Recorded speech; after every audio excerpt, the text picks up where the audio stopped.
Thank you very much for your time. Thank you for being here. Thank you for the support for Meghna. And hope you have a good time. Here we go. Here's Meghna Pant. Thank you guys. Thanks for braving this Mumbai Friday evening traffic. I know it's not easy. And I know you've come here for love for me, or love for literature, or more likely a love for these amazing celebs that I have on stage with me today. Apparently I called too many people, so we weren't allowed to have a moderator. So we're kind of just winging it. Being lazy, I decided since we don't have a moderator, I will use the future of moderators, which is AI. And I asked it to throw up a one-line intro to all my fabulous guests. So here's what it had to say about Suchitra Pillai. This is ChatGPT. The epitome of elegance on screen and stage. So please a round of applause for Suchitra. Thank you very much. That was definitely not elegant, my entry, that feedback sound, but thank you very much. Menon, ChatGPT, not me, I promise. Comedy's conductor, orchestrating laughs with a touch of class. Oh, very nice.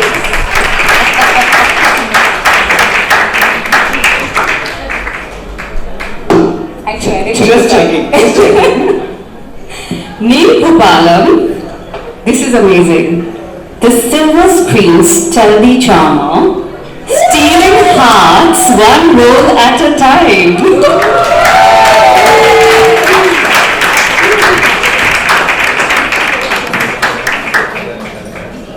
And of course, me being a Wayne author, I of course chat GPT myself, and this, I swear I'm not making this up, you can do it at home as well.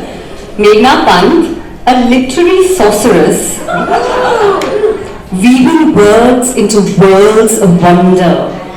I'm not making this shit up, so anyway, I was quite thrilled with that, to be honest. So great guys, so we're going to keep it short. We know we are impatient people all suffering from ADHD nowadays. So we'll have the guests read short excerpts from the book and keep it open, keep it interactive. Any questions that you have, please feel free to ask. And should we start? Who wants to begin first? Suchitra? Great. Across the landscape, a slit of light disappears, as if a giant hand is drawing a veil over the face of this earth. The afternoon shine becomes dimmer. Aeroplane, bye-bye, he hears Ida shout. I hope it's Ida. Ida? Ida? Ida shout. Seth looks up into the darkening sky, thankful for the distraction, and sees something black flying above the clouds. It's not an airplane, stupid, Vakil tells Ida. It looks like some kind of... They hear a loud explosion from the neighboring town of Karba. The children drop their kites and run to save. What's happening? They ask, terrified. Peace does not fall from the sky, but war certainly does. Seth knows this. He also knows that tongues are keepers, not of the truth, but versions of the truth. He pauses with the effort of a poet, carefully selecting his words, and says, "Don't worry, nothing is happening." "Papa, look," Vakil says. He holds up his mobile phone that is live streaming times how. A hysterical anchor screams, "The last bastion has fallen! China has attacked Punjab!" Seth sees his children tremble like electric wires in a storm. Before he can calm them, they hear the roar of a jeep.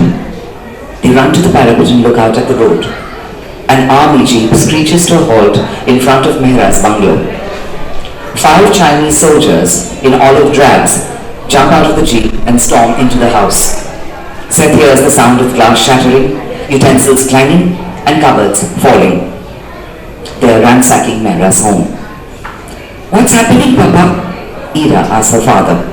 Seth says nothing. He pulls his children to the ground. His heart is thumping against his body like it's possessed by a powerful demon. He looks up to the sky and sees a large yellow moon hanging there like a decayed tooth. Where has the clear blue day gone? He turns to Urmila. Her eyes are brimming with tears. "The clothes," he whispers urgently to her. "Get rid of the clothes." Urmila runs to the clothesline and pulls down the clothes. Through the balustrade, Seth looks at his neighbor's terrace. Nandini is gone. He sees the soldiers pull Pramod, Nandini and their two housekeepers out of the house. They make them line up in a row and kneel down on their knees. Nandini and her father huddle together. Pramod's eyes are filled with the sorrow of a man who has lost everything. Ida starts crying. Shh, Seth tells her. We can't let them hear us. A soldier, a boy a few years younger than Nandini, stands above her. There is no playfulness in him. He rams the butt of his rifle into Nandini's face. Nandini clutches her face and crunches to the ground in pain. Her father gets up and leaps at the boy. The other soldiers grab him and bring him to his knees. Seth sees a Benelli shotgun. He sees a soldier feed a bullet into the chamber. He hears a loud click, a sound as cold as death, the metallic snap of the shotgun's safety being released. He sees the muzzle of the shotgun pointed at Pramod's head. He sees the soldier pull the trigger. He sees the bullet fire. Pramod's head droops as if he's asleep. His body crumples to the ground. Dust from the ground rises on impact and covers Nandini's horrified face. The soldier resets the shotgun safety and slips the shotgun back into its holster. Seth shuts his eyes in shock. He hears Nandini scream almost at the same time as Ida. He puts his hand over Ida's mouth. Quiet! Everyone stay down! He whispers urgently. Ram, Urmila and Manu sit down beside him. No one moves a muscle. There's a rustle of leaves from their compound's mango tree. Seth cannot believe that the front gate of his bungalow is open. What if the soldiers enter? What will he do then? They hear gunshots. Seth peers over a baluster and sees that the two housekeepers have been shot dead. Only Nandini remains. She holds her burst cheek, sobbing. She's only 16, 3 years younger than his daughter. Seth watches the boy soldier kick her again. The front of his army boot hits Nandini on the nose. Seth sees blood roll down her face. The soldier's foot rises again, high in the air, and Nandini folds her hands in front of her face. Daya, she seems to be saying. Her front teeth are broken. The soldier laughs. He picks her up and carries her to the jeep as though she is as light as a feather. Seth freezes. Geeta Mehra comes running out of the house. At the front gate, she stops. She looks at the dead bodies. Her eyes become as empty as a gutted animal. She sees her daughter and hurls herself at the jeep. Seth turns his children away. He hears a shot. He watches Geeta as she falls to the ground. The jeep pulls away. It's been less than 20 minutes since it's arrived. No one moves.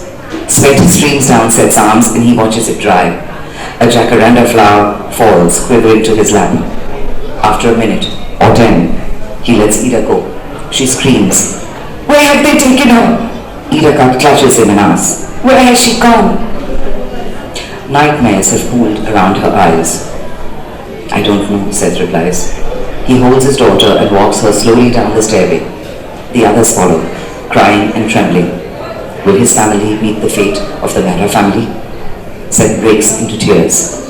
Life as we know it, he thinks, will never be the same again.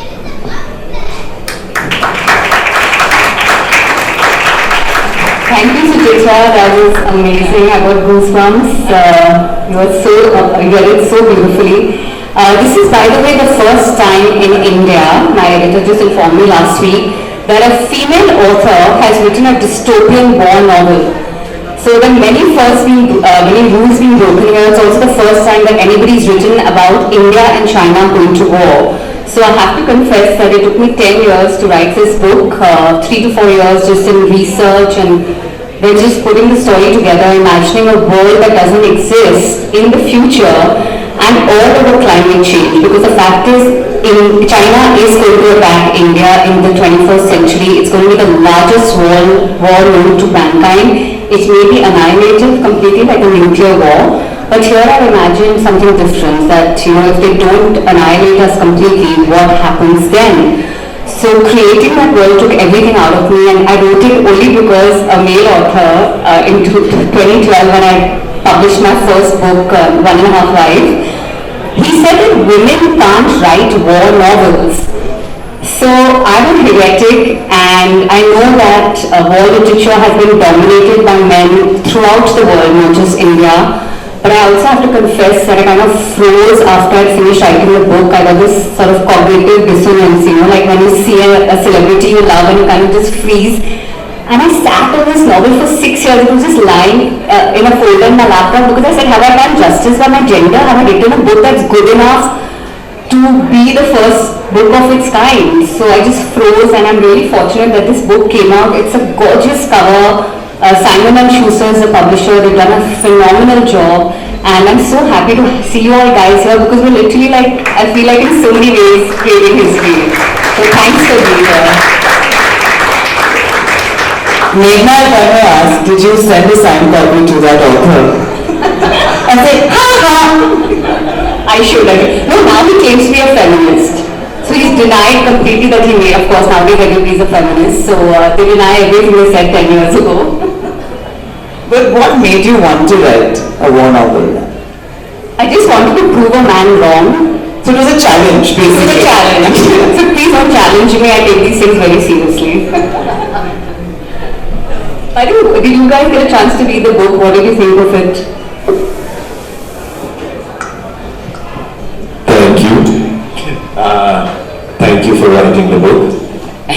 No, I really enjoyed it. I thought it was fantastic, and of course, I'm going to be honest, I'm still on the last chapter, but I know you, and to be able to go through such emotions,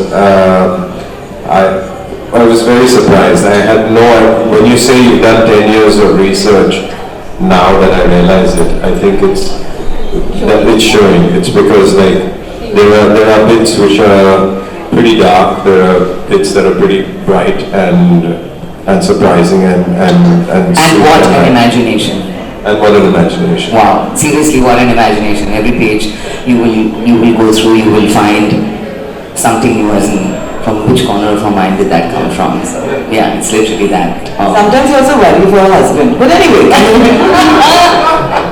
No, it's also very difficult to find a human story in a dystopian setup. Yes. So I think that was really important, that there was humanity in this make-believe world where there is war, where there is faith, and how they all coalesce. So I think that was fantastically done. Thank you. I think I was trying to capture instead of the brutality of war that most men who've occupied and dominated this field, just the humanity of war. So, just change the narrative and capture a humane aspect. And if you think it's all serious like what I've read, just wait till Neil's paragraph comes. Neil's excerpt. Just wait. Neil has been given a very salacious excerpt to read, which he called me up and was very thrilled about. Do you want to go next or should we make Anu go next? No, now we must have Neil go next.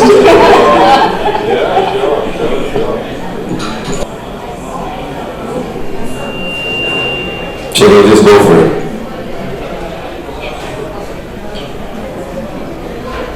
Manu enters the Black Taj, blinded by its absolute darkness. He gropes the brick walls till his eyes find light in the flicker of a lamp. His shadow is thrown against the corner of a wall from where another shadow emerges and merges with his. I am leaving, he shouts at the shadow. I came here to tell you, I want to tell you that it is over between us. The shadow becomes a bright red cloth, shimmering with a million mirrors. Each mirror reflects his unmet desire. Stay strong, he tells himself. Turn around and leave. Then her face emerges, a face for which the light burns, for which mirrors are built. A face cast in the soft glow of beauty, Ida, goddess of the earth, born of dewdrops and stardust. Her opening skin of milk and honey, gleaming golden, for morning had slipped into her mother's womb at the moment of her birth. He manages to ask, how was dinner? Is your to-be husband madly in love with you? What does it matter? she says simply. Do what you want. I am leaving, shouts Manu. Even if I say I love you, she whispers. Manu startles for a second. Can it be true? Has she not given up on their love? But she's marrying another man. How can you love two men at the same time? He asks.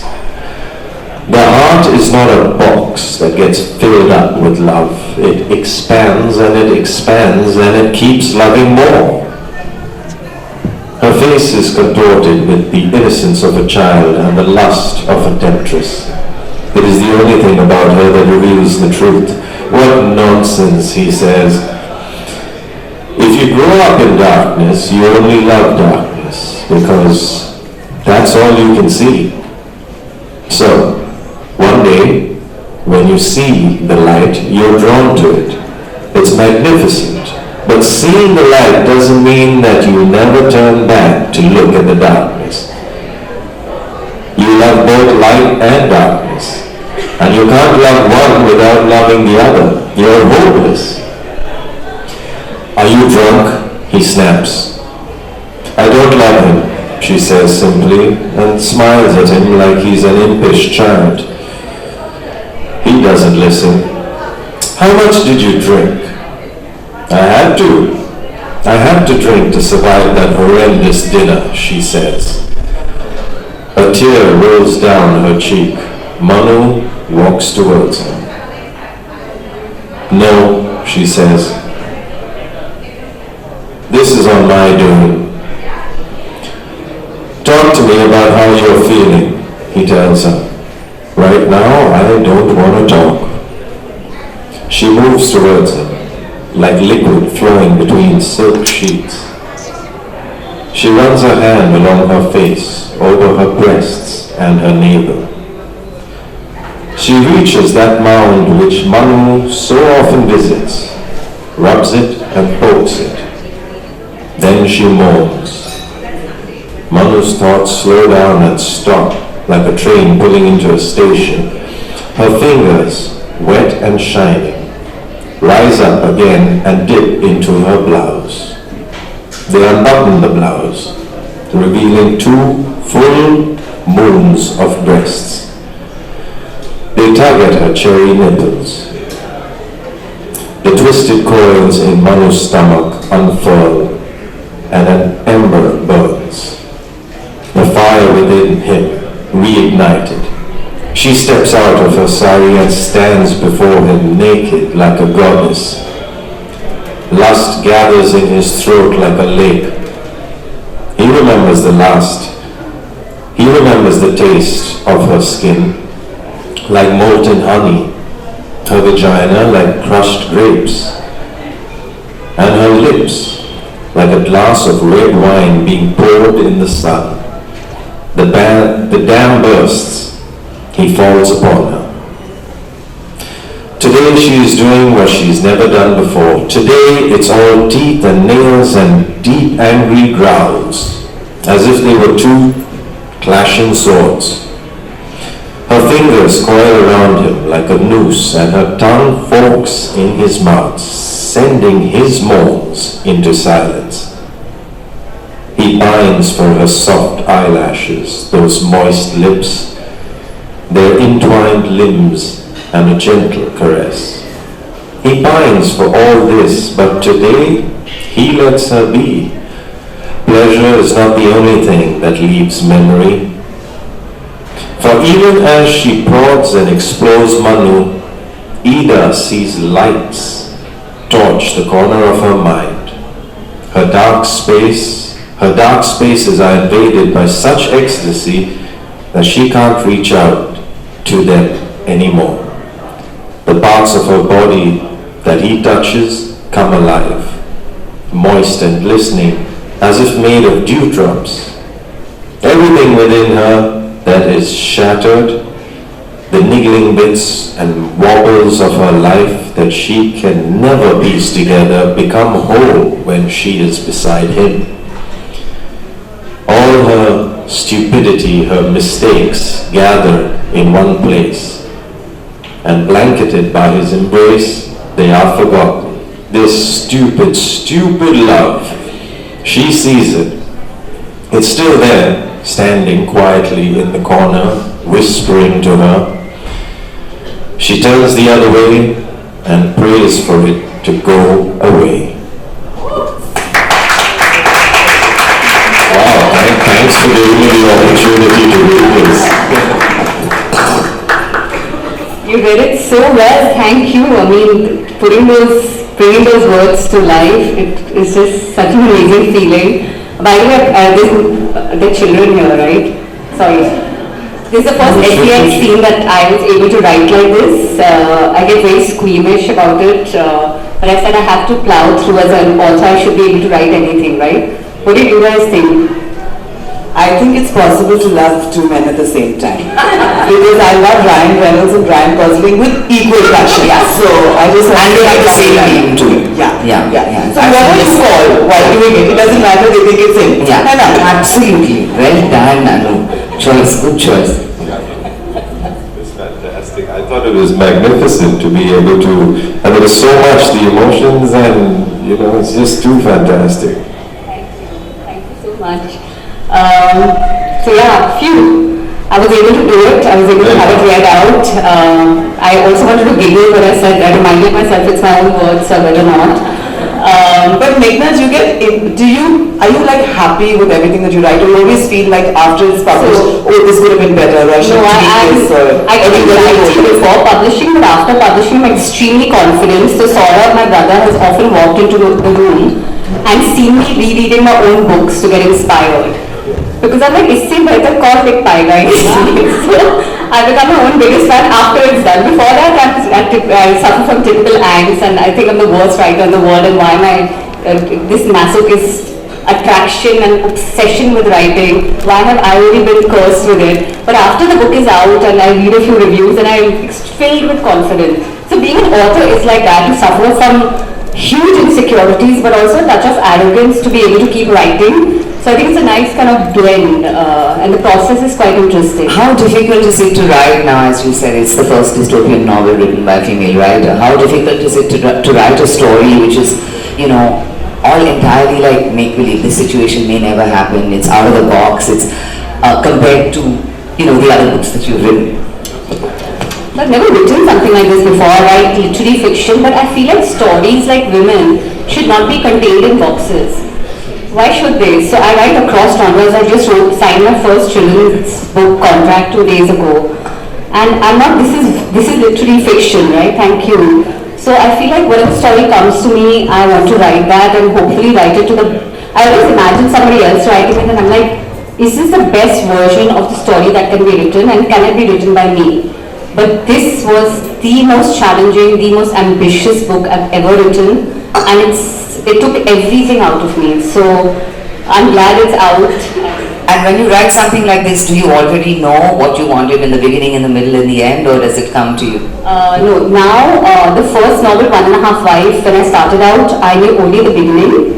But now I've learned through the torturous years that I need to know my beginning, middle and end. So now I write a synopsis of whatever I'm creating before diving deep into it. Otherwise, getting stuck in the middle of your own work is painful. It's like being completely sightless. So I've changed my process a lot because of experience, because of learning from my mistakes. But I mean, you guys, what do you think? Like, do you think India and China will go to war in the 21st century? I think so. Yeah. They'll definitely go to war because they'll be fighting about who cooks better Chinese food. That or the fact that there are Chinese cards all over what we've done to the Manchurian and Shezwan. I think it's good enough reason. How many of you guys think that we go to war? Yes? And why do you think that will be? Yeah. I think it's not going to be immediate. Like you said, it's going to take a while. There's still a lot of posturing happening. But yeah, in some way, I think it's inevitable. Some way or the other. In the novel in particular, I've spoken about climate change, there will be a water shortage, and there's this doctrine of absolute sovereignty, where upstream states like China have unlimited access to downstream states like us. So once China runs out of water due to climate change, guess who it's going to be eyeing? We'll take over Tibet and all the other states, of course, but India is its most formidable enemy and we have a lot of water. So the fact is, due to climate change, China is going to attack India, but how the war will happen, of course, remains a question. So that's what I try to tap into, so bring in a lot of elements of climate change also into all of this. Yeah. But also there is a fraught political situation currently, right? Like for nearly 4 years now, there is military confrontation in eastern Ladakh. So in terms of just intermittent skirmishes, there's tension, the fact that they refuse troop de-escalation. So there is, I think one of the army chiefs said that there have to be so many troops stationed at any mountain pass or any road, so you're always on high alert. There's so many flashpoints, right? Yeah. So, and China has a tendency to also have revisionist sort of tendencies where they keep going back and forward on they decide a policy and then they'll retract and they'll come back. So that's very dangerous for a country like ours for sure.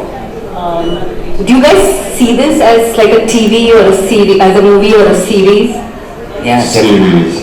Series. Yeah, while we were driving here, I thought like a movie and a series, but right now I feel What would you like to do first? The series or the movie, Neil? that's Whatever it is, I'm in it. yeah. Wherever the salacious scene is there. Yes, that's right. She mentioned all red, silken something and all. What do you think this is? Yeah, in that paragraph you just read. Yes, true. See, it's I'm all for it. The characters are coming to life. Yes. The shadows are merging. It's a series, right? For me, I see it as a series completely. Yeah, I do see that as a series.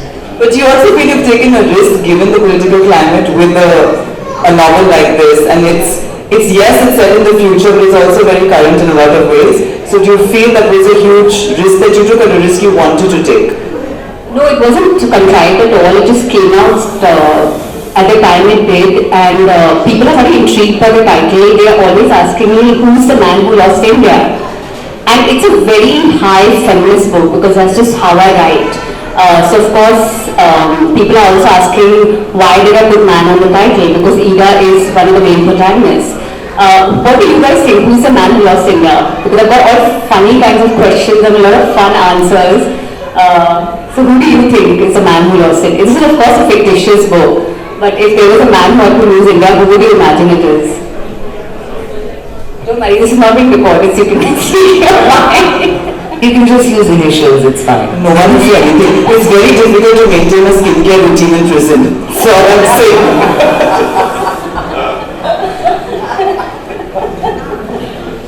We want to read your passage, Anu. By the way, before you begin, I have to say this is an amazing time because Neil and Anu, exactly 12 years ago, I was in Dubai. I launched for my first novel, my first ever launch, and I was literally like a fledgling baby author.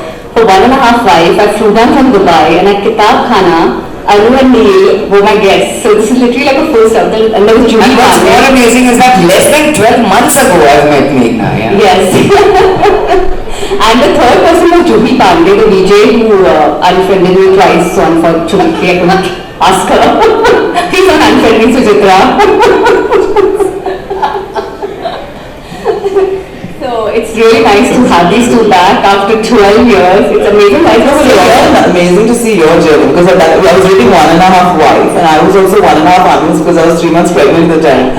And just to see that, you know, the novels that have come along the way and where we are now is pretty phenomenal. It's been quite a journey. Pat yourself on the back, Meghna Pant. Thank you very much. My brother and I keep fighting over who's going to be Anu's best friend. She hasn't decided, but I think secretly she loves me more. I just want to say at this juncture, something I want to share with all of you. That in the acknowledgements, Meghna has not acknowledged her brother at all. Her husband, her parents, her children. And I think out of bitterness, her brother isn't even here. I just Actually, she's in Qatar or somewhere. So she says. Okay. Stardust and Firebrand. God is not listening because not a single prayer is bringing what's expected of it. But if there's a time for prayer, Satan knows this is it. Over the last 3 months, without any warning, without heed, China has captured most of India. Millions of people have been killed. Lal Bagh is one of the last standing frontiers, and at any given moment, a bomb is expected to fall on it. It's almost midnight and the ceasefire is minutes away. So the townspeople are praying. They're praying to their beloved Lord Shiva, for it is Mahashivratri, the holiest day of the new moon month of Magha. Seth watches their eyes shut tight in devotion. War does not change you. It reveals you, Seth thinks. He admires their piety, the surrender that it brings. But has a single man prayed himself out of the life meant for him? Seth hears the ring of a large brass bell and watches Swamiji rotate a lamp, throwing fire 2 feet into the air. The sandalwood scent of the incense, the rhythmic chant of Om Namah Shivaya, and the gentle breeze flowing in from the north ensconce the temple into a calm that can lull the fear in every heart. Standing atop Mount Okaho, the temple casts a golden glow on the town of Lal Bagh. No wonder man created God. Seth is here to show his support to the townspeople, but he cannot bring himself to pray. He possesses neither the fear nor the devoutness of a devotee. He looks at Ram, Urmila and Manu standing next to him, deep in prayer. Seth's own family has chosen to stay at home, still shaken, still distraught. Faith is like the sea. It throws back double of what's thrown into it. So is fear. Suddenly, something black darkens the night sky. A shadow falls on the half moon of Seth's face. On the shivering, glistening with milk and vermilion paste, Seth sees the reflection of a dazzling blaze of light. Light, the color of blood and ice. Seth looks up to see that dark night has revealed something insidious. His mind becomes red hot. He peers into the vast emptiness where the earth joins the sky and sees a light churning the air behind it. What is it? A star with a tail? A comet? No. The light is slashing the air with angry wells. Its fury is as bright as the skin of Lord Shiva. It is a bomb! Seth screams, his tongue like scorched water. Run, everyone get out of here! The devotees open their eyes in alarm. They look at each other in confusion. Does anyone believe the rich? No. They turn to Swamiji, where their faith truly rests.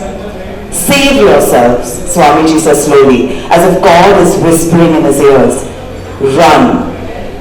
The earth begins to quake. The temple bells tremble and crash to the floor. The devotees look up to see the hot summer moon has swallowed its own light. The walls of hell have been let open. They drop their bilva leaves and rudraksh malas, their bananas and marigolds. They get up in commotion, ready to flee.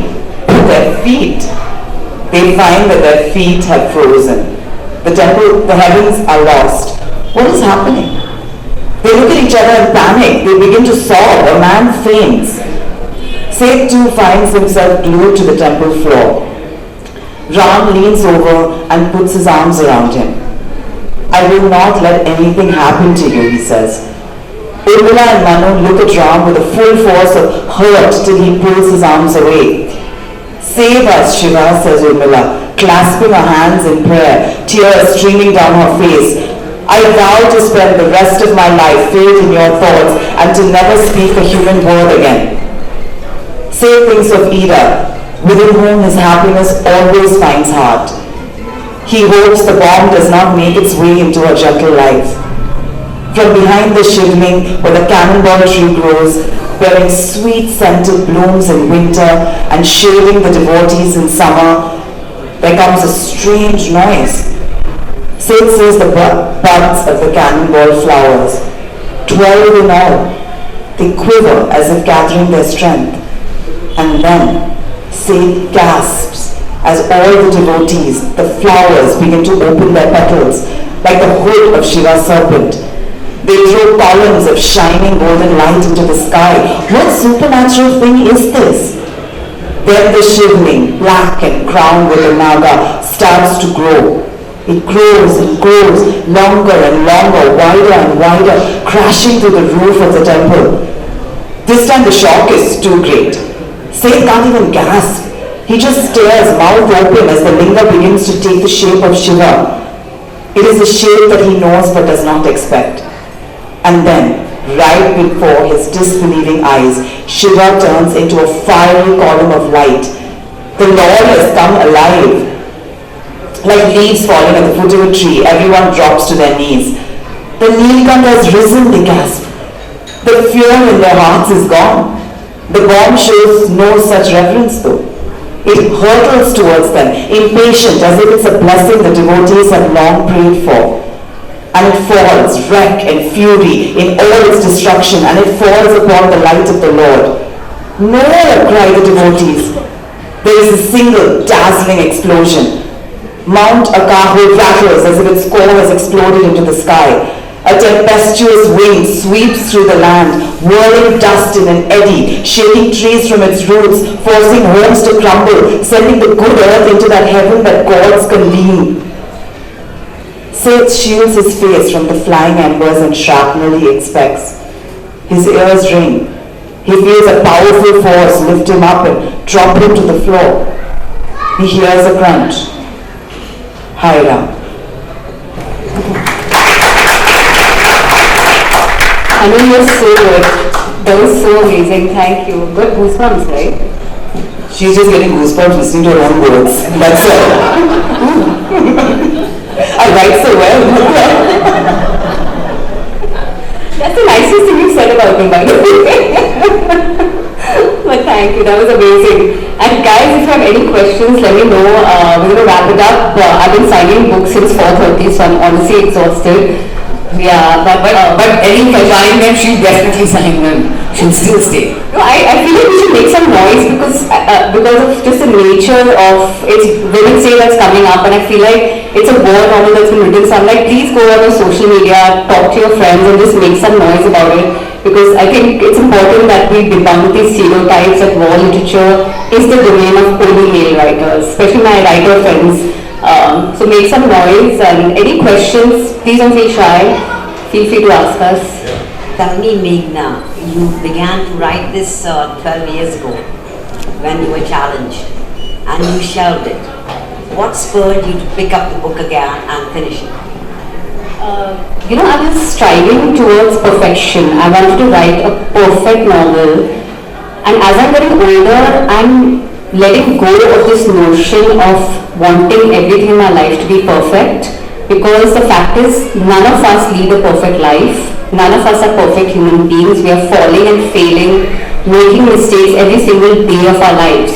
So instead of striving towards perfection, we should strive towards this, sort of asymptote that is there, which we can hopefully reach, but not by putting the pressure of perfection. Even the moon does not have to be whole in order to shine, right? The moon can be any shape and it's still shining. So we also don't have to be perfect human beings. The human experience is meant to be fundamentally flawed. We are meant to fall and fail and make mistakes every day. So I let go of that fear that this is not a perfect novel or this is not perfection, and I just let the book go on its own journey. So it's brought us here because of that. Lovely. Sounds marvelous. Did you know that Catherine Bigelow won an Oscar for Hurt Locker, the only female director of a war movie? Yes. Yeah. And she beat her own husband or something, right? Yeah, for Avatar. Sahil, write a war novel.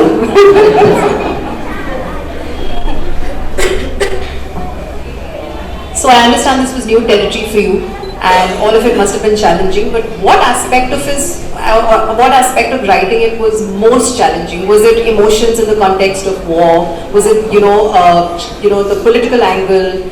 Different ramifications as far as what people would construe your point of view as, so what aspect of it was most challenging? Honestly, for this particular book, every aspect, because I write drama, I write literary fiction, but human drama.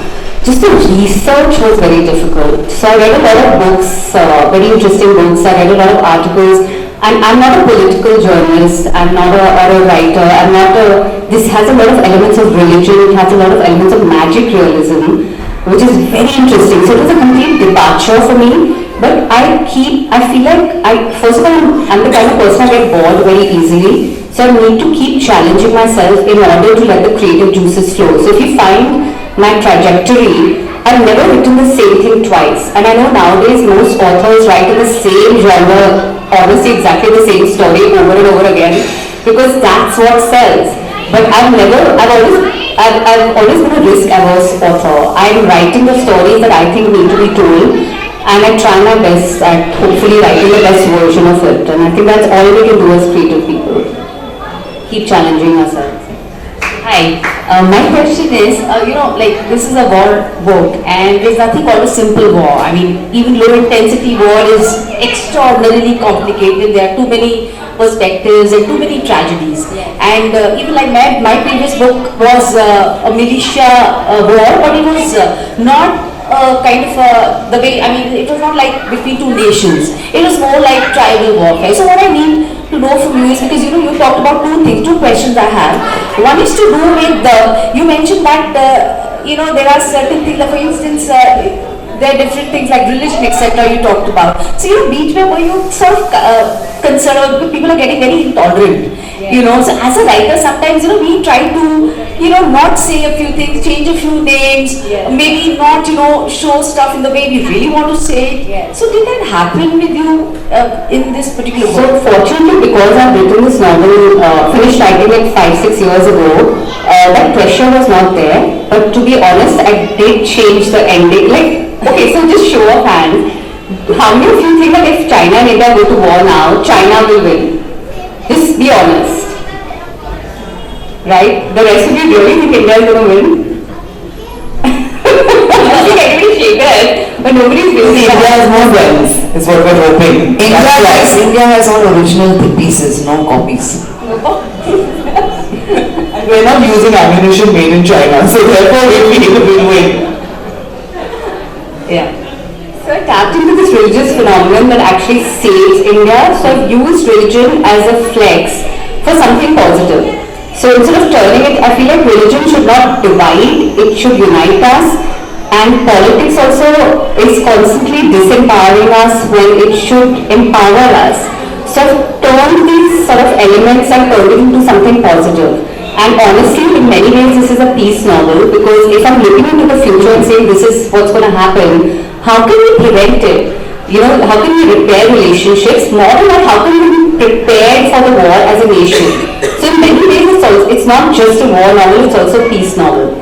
So how are we, can we improve on our bilateral relationships? Can we improve on protecting our resources, which are going to suffer with climate change in the next 10 to 20 years? So I think this novel will actually carry long, because in the next 10-20 years it will be even more relevant when we see climate change really taking over the earth and wars happening because of it. So I think it's going to have longevity in that way. So I wanted to be in a way a peace flag, that how can we make the world a better place by understanding our position in it. Right, and also I think that's where our books are kind of also different, because I think yours is more about water wars and I think mine is more about land wars. But in any case, so my question is, when you write a book like this, see, for me the problem was actually writing the war scenes, writing the, so my question is like, when you talk about your conflicts, whether it's low or high intensity, when you're worried about किस तरह का ammunition दिखाना, what kind of, is it a, where is the war, where is the fight happening, where is the conflict happening, what kind of slope it is, what kind of terrain it is it in the jungle, is it in a dirt track, is it in a hill, what, so was that a problem for you, especially the ammunition, because we need to be, and also, of course, when you talk about war, you need to also be very careful about, what kind of language we use. So did you have to study, because for me it was a nightmare, even like doing that much research. Then research was a real nightmare. I've never had to research the book so much. Even the scene that Suchitra read out about the Chinese soldier, young boy coming and loading up his gun and shooting the girl, that paragraph alone, that Pirelli shotgun, to understand how it works took me like probably a month. So it's a simple paragraph in the book, but it's taken a month of my life because I'm not a war watcher. It's not like I read war novels. I read very different genres. So I had to literally almost reinvent myself as a writer. But it was challenging and interesting, and I feel like now I can write anything. I want a man to write a book about pregnancy, about giving birth. You know, something like that. So it's completely subverting the gender. But will you have 9 months of research for a pregnancy book is what I want to know. Any other questions? Anyone? So Meghna, congratulations. And my question is like, you have said it's more of an OTT content, what Neil also said. You would want to see this as. So who are the characters you would love to play as Ida or the protagonist or the... I feel like someone like Tripti Binduri, I think would be amazing to play Ida. Somehow I don't know why I imagine her in that role. It's my time to leave right now. Every other role goes to Suchitra. I play them all. These, since you get that scene, I think you should be Manu. Thank you. Anyone else? And guys, we'll be signing books after this, so anybody who wants to get a book signed, please feel free. I'm sitting here. Saurabh never reads any of my books. But he makes me read, I refuse to acknowledge him anymore, but he makes me read each and every one of his books, not only read it but also edit them, and then gives me no acknowledgement. He keeps thanking his wife. I don't know why I never get acknowledged that I'm editing, but his wife gets thanked for it. I've never understood. But I'm forced to read all his books, and this is what older sisters have to unfortunately suffer for. But he helps me promote my books, so I'm like, that's okay then. We'll survive. To wrap up everything, just thank you very much once again for taking your time out to be here and your patience till we started. Hope you enjoyed the reading, and we do hope that each one of you here is definitely going to buy the books. Please spread the word about this evening, spread the word about Meghna, and of course, the man who lost India. Thank you.